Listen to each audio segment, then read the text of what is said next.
கர்த்தர் பெரிய காரியத்தை செய்வார். நாம் செபிக்கலாம்.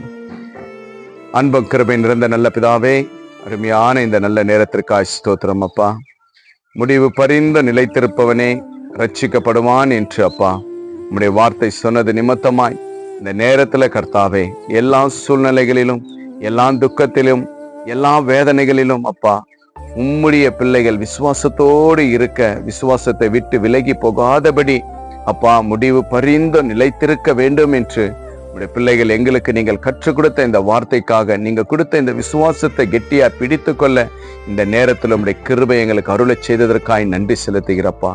ஆன்லைன்ல பார்த்து கொண்டிருக்கிற அநேக துன்பத்தினாலும், துயரத்தினாலும், வேதனையினாலும் அப்பா ஆண்டவரே உம்மை விட்டு விலகி போயிருக்கலாம். ஆனா மீண்டும் ஆண்டவரே இந்த வார்த்தை, இந்த செபத்து மூலியமா முடிவு பரிந்தும் எல்லா சூழ்நிலைகளிலும் நான் ஆண்டவரை பிடித்து கொண்டு நான் நிலை நிற்பேன், கர்த்தர் என்னை ரட்சிப்பார் என்று அப்பா இந்த நேரத்தில் ஆண்டவரே செபித்து உம்முடைய வார்த்தையை விசுவாசித்து நடக்கிற ஒவ்வொரு பிள்ளைகளுடைய வாழ்க்கையிலும் ஒரு பெரிய அற்புதத்தை செய்து நன்மையினால் முடி சுற்றி உம்முடைய பிள்ளைகளுக்கு ஒரு நல்ல ரட்சிப்பை தந்ததற்காய் நன்றி செலுத்துகிறப்பா.